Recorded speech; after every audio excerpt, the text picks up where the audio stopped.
GI पे हमला कर रहे हैं। कल आपके मौलिक अधिकार, आपके व्यक्तिगत अधिकार, आपके संपत्ति के अधिकार, आपके रहने खाने मनोरंजन इवन जीने के अधिकारों पर भी हमला करना शुरू कर सकते हैं। खेदजनक था भारतीय न्यायपालिका के इतिहास में कि किसी भी देश के मुख्य न्यायमूर्ति के ऊपर इस तरह का कृत्य करना। मीडिया की बातों को तो मत कीजिए। जस्टिस गवई पूरे दुनिया के इतिहास में तथागत गौतम बुद्ध के बाद वो दूसरे आदमी बन गए हैं। जस्टिस गवई के समाज के लोग देश विदेश में इस पे अपना विरोध, मीडिया का नाम लेंगे तो जो अपने के बहुत निष्पक्ष कहते हैं, बहुत समय तक जिस आदमी ने जूता फेंका उसका नाम नहीं तक लिया गया।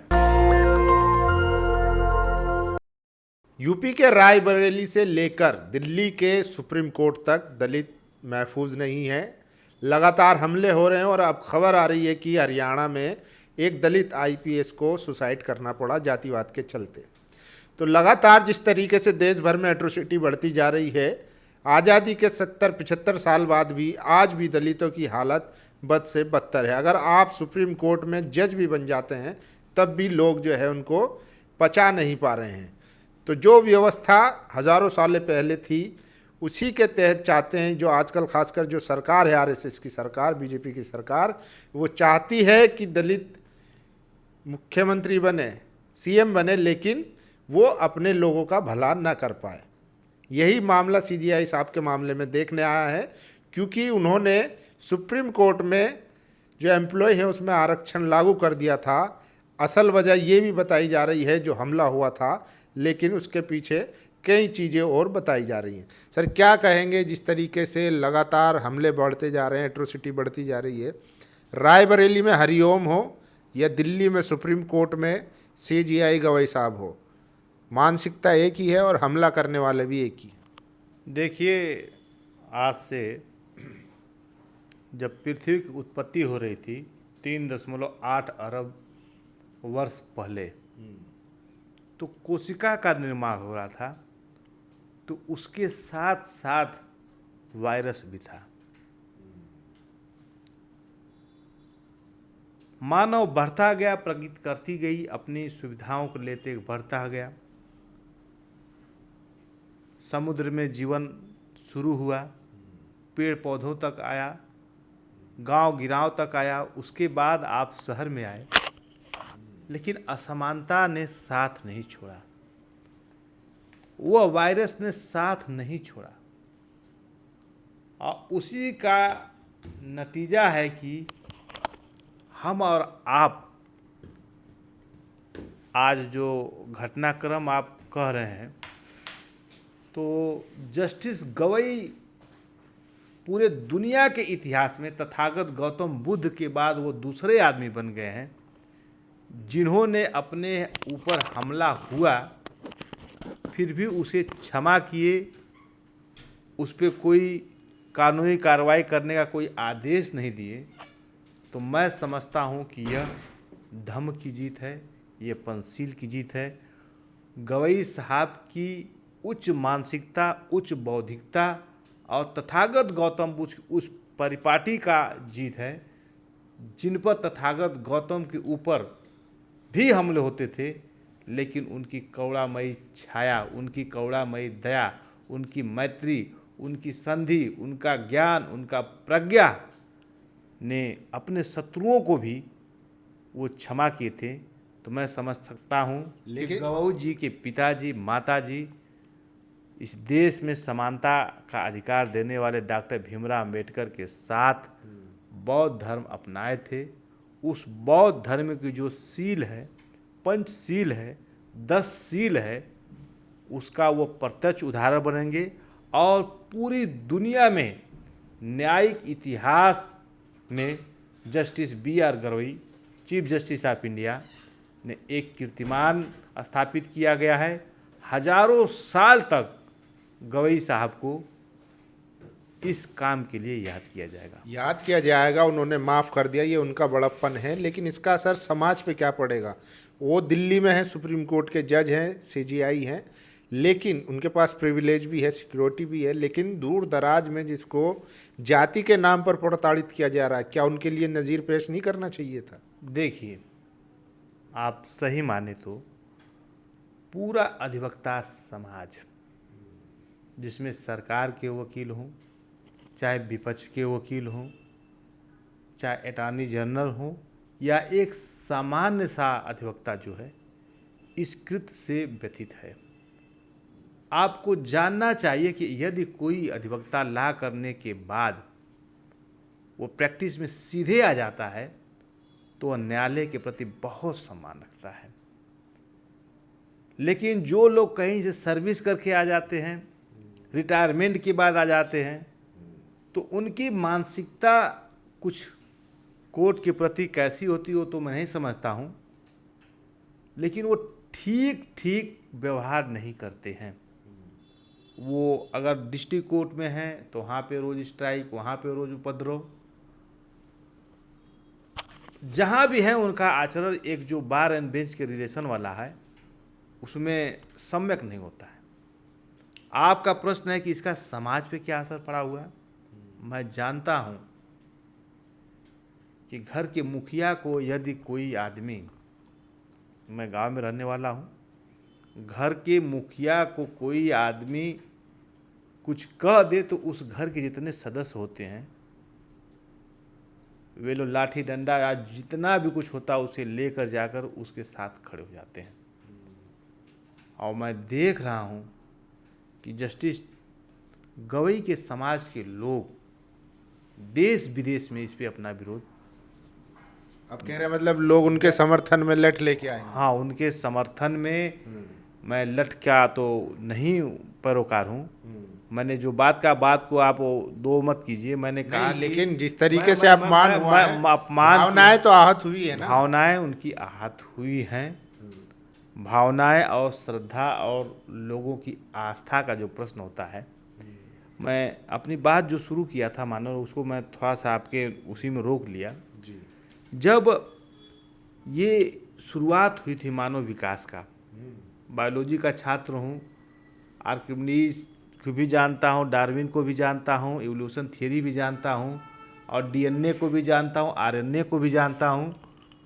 उसके बाद भी जो समाजशास्त्री विचारधाराएं हैं, जब विचारधाराओं की लड़ाई होती है तो लोग एक दूसरे पे जो है हमलावर होते रहते हैं। मैं समझता हूँ ये गवई का नहीं अपमान है, उस चेयर का अपमान है जिस चेयर पे लोग बैठ के बड़े बड़े सम्मान किए हैं। अगर उस चेयर का, वो कोर्ट की जो चेयर होता है व्यक्तिगत होता है, वो किसी की नहीं होती है। वो जो पीठ है, वो पीठ का बहुत बड़ा महत्व होता है। लेकिन सर मैं जानना चाह रहा हूँ, क्योंकि आप सुप्रीम कोर्ट में भी हैं, प्रैक्टिस भी करते हैं, तो क्या जिस तरीके से बीआर साहब ने माफ़ किया, जो सीजीआई साहब हैं उन्होंने बड़प्पन दिखाते हुए व्यक्तिगत तौर पे माफ़ कर दिया, लेकिन क्या अब वो जो आरोपी हैं उनका बयान आया है कि मुझे कोई अपराध बोध भी नहीं है, और अगर मुझे लगेगा दिव्य शक्ति मुझे फिर से कहेंगी तो मैं फिर से वो काम को करूँगा, ना मुझे इस पर कोई अपराध बोध है। तो क्या जो दूसरे जजेस थे या जो सुप्रीम कोर्ट में जो तमाम जजेस थे या अटॉर्नी जनरल थे या सरकार थी, उनकी तरफ से एक्शन नहीं होना चाहिए था? देखिए, उनकी तरफ से सबसे पहले देश के जो प्रधानमंत्री हैं, माननीय प्रधानमंत्री जी ने उस पर खेद व्यक्त किया और उनकी सराहना किया और फ़ोन किया, तो आप समझ सकते हैं कि कितना संवेदनशील मामला है। लोगों ने काम कर रहे हैं, लेकिन जो सीजीआई साहब ने क्षमा का जो उदाहरण पेश किया है, ये देश का एक आदर्श है। वह आदर्श जो प्रस्तुत किया है वो इन छोटी बातों से उसकी तुलना नहीं की जा सकती है कि उनको हम कोर्ट का अपमान किए, उसको प्रोसिक्यूट किए। उससे बड़ी उन्होंने रेखा खींचकर देश में और मानवता में ये संदेश दे दिया है कि हमारे पास करुणा है, मैत्री है, क्षमा है, शील है। सारी बातें ठीक है, लेकिन सर वो व्यक्ति कह रहा है मीडिया में कि मुझे ना अपराध बोध है और अगर मुझे लगा तो मैं दोबारा ऐसी हरकत करूंगा। तो चलिए सीजीआई साहब ने माफ़ कर दिया, लेकिन आगे को नेक्स्ट में अगर कोई बनता है आप जब भारत की मीडिया का नाम लेंगे तो जो अपने के बहुत निष्पक्ष कहते हैं, बहुत समय तक जिस आदमी ने जूता फेंका उसका नाम नहीं तक लिया गया, अभी भी है उस पे जूते का नाम है, वो ऑब्जेक्ट लिख रहे थे, और फोटो जिसका जो अपराध किया है उसका फोटो बहुत जब सोशल मीडिया पे एकदम अंतिम तांडव हो गया, तब देश के बड़े बड़े न्यूज़ चैनल ने उसका फोटो दिखाया। तो ये मीडिया की बातों को तो मत कीजिए, आप मीडिया पे वो क्या कह रहे हैं, कैसे कह रहे हैं, उस पर मेरी कोई टिप्पणी नहीं है। लेकिन मैं इतना जानता हूँ कि समानता और असमानता की लड़ाई अभी और दूर तक जाएगी। लोग आज आपके सीजीआई पे हमला कर रहे हैं, कल आपके मौलिक अधिकार, आपके व्यक्तिगत अधिकार, आपके संपत्ति के अधिकार, आपके रहने खाने मनोरंजन इवन जीने के अधिकारों पर भी हमला करना शुरू कर सकते हैं, अगर आप सजग नहीं हुए, एकजुट नहीं हुए तो मीडिया में तो उनको दिखाया गया, वो क्लेम कर रहे कि मैं खुद दलित समाज से आता हूँ, हालांकि अभी उस पर क्लियर होना बाकी है।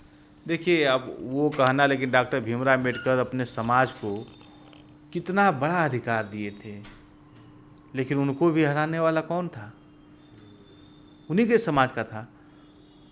तो मानसिकता लोगों की आप बदल नहीं सकते हैं, लोग अपने भी हो सकते हैं। ऐसे तमाम बहुत उदाहरण कि अपनों ने अपनों का बहुत नुकसान किया है। एक राजा ने अपने आने वाले दूसरे भाई राजा का कत्लेआम करा है, यही दिल्ली है, लाल किला है, आप सारे जानते हैं। निधि जी इतना पढ़ी लिखी हैं, सब परंपरा रही है, लेकिन लोकतांत्रिक परंपरा में इस तरह के आचरण से पूरे देश का सर झुका है। विशेष रूप से सभी अधिवक्ता बौद्धिक वर्ग होता है, वो इसे ठीक नहीं मान रहा है, ये सच्ची बात है। लेकिन जिस तरीके से वीडियो निकल के आई कि हमले की पहले से प्लानिंग थी, और कुछ पत्रकार थे जो लगातार उकसा रहे थे कि कोई तो होगा सुप्रीम कोर्ट में जो सीजीआई गवई साहब पे हमला कर सके, उनका सर पकड़कर दीवार में मार सके या उनकी कार को घेर कर उन पर हमला कर सके। तो पहले से ये बात हो रही थी और ये बाद में देखने में आया कि वो वारदात अंजाम भी दे दी गई, लेकिन उनके खिलाफ ना कोई मुकदमा है, ना एफआईआर है, कुछ नहीं है। देखिए, अब ये आप बातें कर रहे हैं, मुझे उस मीडिया के इस प्रकरण का मुझे संज्ञान नहीं है, इसलिए इस पर मैं कुछ नहीं कहना चाहता हूँ कि मीडिया में या किन लोगों ने इस पर कॉन्स्पिरेसी की है, इस पर मेरा कोई अपना व्यक्तिगत कमेंट नहीं है। चलिए, लेकिन जो आरोपी है वो कह रहे हैं कि लगातार सनातन धर्म का अपमान कर रहे थे सीजीआई, और चाहे वो ऐसे फैसले देना हो, टिप्पणी करना हो जिससे मेरी भावनाएं आहत हुई, और मुझे एक दिव्य शक्ति ने कहा कि आप कुछ करिए, मुझे सोने नहीं देती थी, तब मैंने ये जाके, मैंने नहीं बल्कि वो शक्ति ने मुझसे करवाया। देखिए, वो तो अब वो जाने, और जिनके बीच में बात हुई है उनको, उनके बीच का व्यक्तिगत मामला है। लेकिन कभी कभी मानसिक रूप से किसी काम को करने के लिए आप उतावले होते हो तो नींद नहीं आती है। जानबूझ के किया गया है। अब कैसे किया गया है, कौन किया हो, तो जांच की विषय है। वो मैं समझता हूँ कि निश्चित रूप से इस पर इंटरनल कुछ समितियाँ बनी होंगी, जांच होती होंगी, आएगा रिपोर्ट तो उस पर सोच लिया जाएगा, और फिर मैं आपको विस्तृत रूप से इस पर बताऊंगा। इसमें एक मोटा मोटा ये बता दीजिए कि इसमें सज़ा का क्या प्रावधान हो सकता है अगर कंटेम्प्ट ऑफ कोर्ट। आप देखिए, जब आप बहुत देश के बहुत बड़े बड़े न्यायविदों और बड़े वकीलों की किताबों को पढ़ेंगे, फाली नरीमन साहब को पढ़ेंगे, तो उसमें कुछ फिगर कार्टून बनाए गए हुए हैं कि कैसे आपको क्या करेंगे तो कंटेम्प्ट हो जाएगा, कैसे कर देंगे तो कंटेम्प्ट हो जाएगा। तो कंटेम्प्ट हो, उसकी सज़ा है, माननीय कोर्ट को इनहेरेंट पावर है उसको देने के लिए। लेकिन जब जज साहब ने ही उसको क्षमा कर दिया, रजिस्ट्रार जनरल को कह दिया कि भाई इसको हम कोई प्रकार का केस नहीं करना चाहते हैं, तो मामला यहीं पे समाप्त माना जा सकता है। समाज के लोगों से मैं भी कहूँगा कि भाई आप इस घटना को, अपना जो विरोध है, लोकतांत्रिक ढंग से करना चाहिए। उनको अगर उनको उस बात से क्षोभ था जो उन्होंने फेंका है, तो उनको बहुत से लोकतांत्रिक तरीके हैं कि चिट्ठी लिख देते आप, मीडिया के सामने कुछ बोल देते, या फिर उनको कोई डेमोन्स्ट्रेशन कर देते। आप धरना जो कर रहे हैं कि अब करने जा रहा हूँ, वही धरना वहाँ पे कर देते कि मैं आपकी इस बातों से आहत हूँ, तो उनके पास संदेशा जाता। तो उन्होंने अगर कुछ सोशल मीडिया से गया तो नेक्स्ट डे उन्होंने कहा कि मेरा बात किसी को भावना आहत करने का नहीं था, वो बात स्पष्ट हो गई थी। आदमी भावना आहत करने का नहीं था, कहने का मतलब इशारा कि भाई उनका कोई इंटेंशन नहीं था, तो उसको क्षमा कर देना चाहिए था। लेकिन अब क्या परिस्थिति है, ये खेदजनक था भारतीय न्यायपालिका के इतिहास में कि किसी भी देश के मुख्य न्यायमूर्ति के ऊपर इस तरह का कृत्य करना।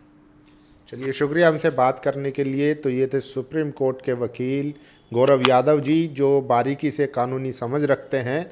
और जिस तरीके से सीजीआई पर हमला हुआ था उसके बाद बहुजन समाज में भारी नाराज़गी है और लगातार देश भर में प्रदर्शन भी हो रहे हैं। बाकी रिपोर्ट भी आप हमारे चैनल पर देख सकते हैं। आप लोगों की क्या राय है, अपनी राय जरूर दीजिए। शुक्रिया। दस्तक की आपसे गुजारिश है कि अगर इसको बचाना चाहते हैं तो नेशनल दस्तक को सब्सक्राइब करने के लिए रेड कलर के सब्सक्राइब बटन को दबाएं, फिर बेल आइकन की घंटी दबाएं। नेशनल दस्तक को बचाने के लिए बहुत ज़रूरी है कि हर खबर को शेयर करें, लाइक करें, कमेंट जरूर करें।